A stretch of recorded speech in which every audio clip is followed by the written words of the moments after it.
Welcome back, everybody. That's nothing to do with me.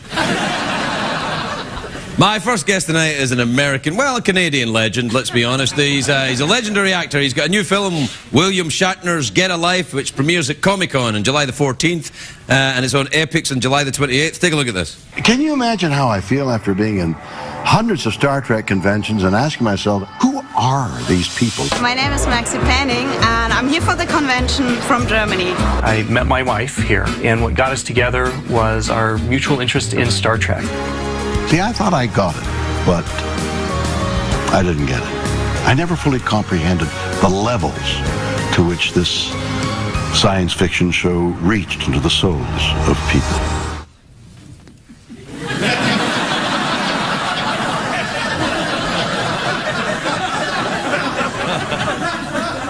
I'm conflicted. William Shatner, everybody. William Shatner.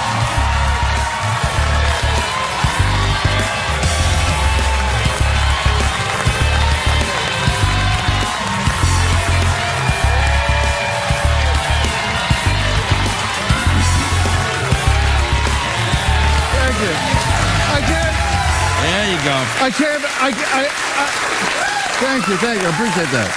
I appreciate that. I really do. I really appreciate that. Maybe I should sit down. Thank you. I really appreciate that, but to follow the horse's ass, I mean, gee, well, you're about to be interviewed by the horse's ass. Don't worry about it. Well, at least you got a pinched nerve and it'll slow you down a little. Well, I have a little. Got a pinched nerve right in my back. Yeah. There's something I can do for you, but in front of an audience, it's. I don't want you to do anything for me.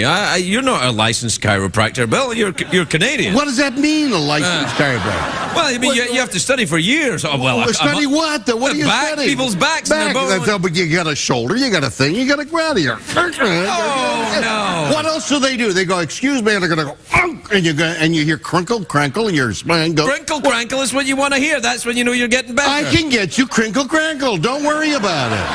Jeez. I follow a horse's ass. I send you this document of about a minute describing this great documentary that I'm going to. Oh yeah, it's good. And you edit it down to, this is going to be really good. I mean, what? It wasn't. What? We don't have time to show the entire documentary. Well, I know. You know, we show a little bit. Is it you're in it? Other people are in it? Yeah. They give the folks a taster. A taste. Like, just a taster. A taster of the Shat. That's it. Yeah. I had an experience. I debuted another documentary at last year's Comic-Con. Oh, right. And you know, the fans that I try to portray who it is that comes to Comic-Con, right, and Star Trek conventions, and why they're there. And there is a very interesting, serious reason eventually that I get to in the documentary for them coming. It has to do with mythology, but that's a whole story that you have to see. Well, that's why I couldn't play the whole thing. I didn't want to give that away. Now you've ruined the documentary.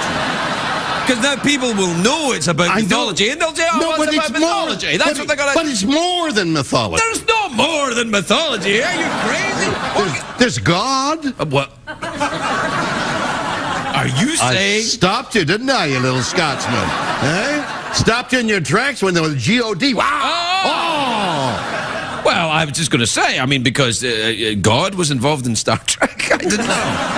I'm talking about mythology. I know. Well, are you talking about sort of Joseph Campbell type, that type of thing? Exactly, Joseph Campbell. I see. Have you read a lot of Joseph Campbell? Studied, held his hand. Taught him everything he knows. Joseph Campbell and William Shatner, like that. See, that's something that people would want to see. That's part of the documentary. It's about the hero's journey thing? It is the journey, the journey of the hero of 1,000 faces. That's exactly what I based the whole documentary on. I'm sorry, if you'd have told me about that, I wouldn't have ruined it for everyone by saying it then. It's still mysterious and worthwhile watching. Now, is that an actress thing? When you say mysterious, you do this with your hands? No, that's to loosen my shoulder up because I'm having a pinched nerve right Do you have a pinched nerve? Or are you just I do. I've got something in my back that's pinched. I keep slapping her off.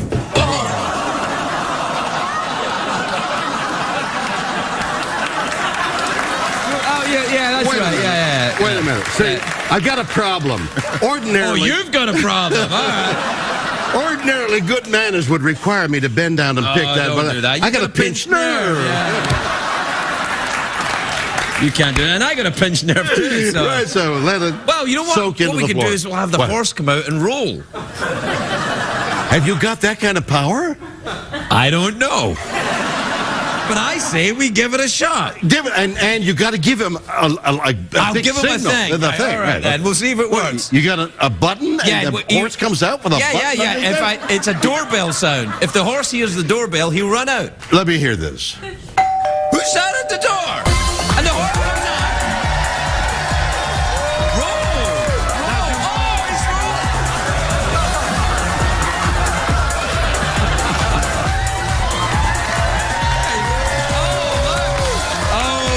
Now, wait a minute. Oh, he hurt his leg. Wait a minute. Yeah. Wait a minute. That was the strangest roll I've ever seen. The front end rolled, the back end didn't roll. I don't understand that. He's a quarter horse. He'd have to be a half horse. They don't make those half horses anymore. But we have to take a commercial break. Why? You of all Why? people, surely must understand that. Well, if you go see the documentary at Epix Television on July 29th, I can understand. See you after the break. William Shatner, we'll be right back with William Shatner.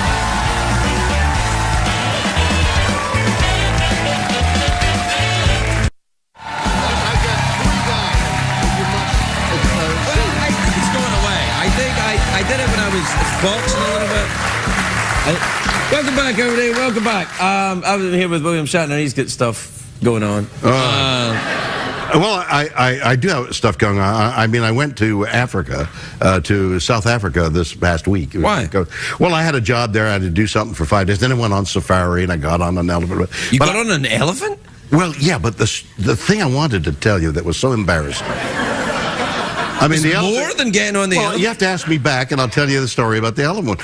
Well, I talked to you about the documentary on the 29th. I'll tell you about the elephant. But what I want to tell you was what happened to me in LAX, in Los Angeles Airport. There's no elephants there. No. They, you know, when you go through security, yes, they do thing. You either pass or you don't pass through security. I never passed through security. Well, you're Canadian. Because I have metal in the hip. So that, you know, press the thing. Okay. So, but I don't want the horse coming out. No, horse, don't come out. Don't come out. Okay. Excuse me, sir. Oh, all right. Would you mind standing over here? So I go, yes. Will I be the TSA guy? Okay, you be the TSA. All right, Okay, come here. Or am I you? No, let me be me. All right, then. Just for once. That should be okay, right. All right. So, would you mind putting your hands out? Yeah, okay. No, okay. All right. No, first of all, call for a male. Male examiner. I need a male. I'm a male. This kid was also a male. Right. But he had never done this before. He was calling, male examiner. Male examiner, come on. No, nobody came over. So a woman says, here, I'll take your job. You examine this guy. All right. Okay. Lady examiner. Oh, no, so, male examiner. Got it. Now, remember, I'm going on a long trip to South Africa. I'm going to spend 22 hours on an airplane. Yes. So I'm wearing very loose clothing. Right. Okay? Yes. As loose as I can get it. Right? You don't want anything to bind you because you don't know what it might bind. Right. Relax. You don't want to relax and no blood strips and running. Yeah, you don't want that. You don't want blood. Okay, so you do. Now the guy examines me like a pile driver. Hit me on the chest. No, come on. That feels so good. So he goes like, that's what I did. Right. Okay, hit me. Hit. That's it. So, nothing there, right? Okay. Hit me there. All right, hit me there and there. Hit me there. All right, hit me there. My pants fall down. Really? Pants? I'm in LAX, and my pants are around my knees, okay? Now remember, I'm going to spend 22 hours on an airplane. I don't want anything binding me.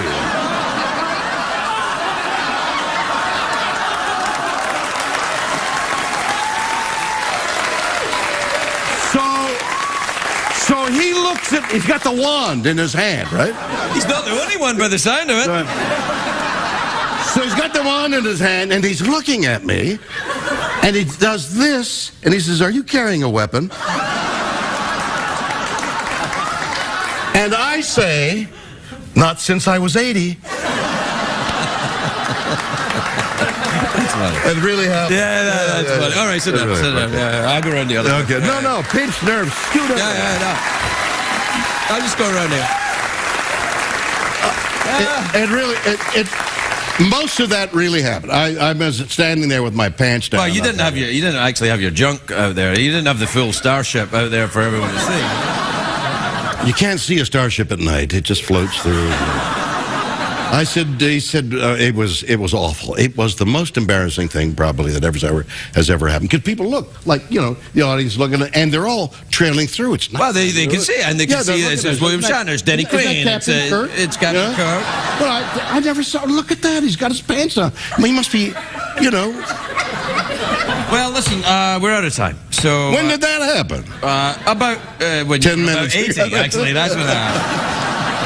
Hey, so we usually do a quiz at the end, but I thought do a quiz. I'd just give you the money. Why don't you give me the money? Right. Okay, I got the money.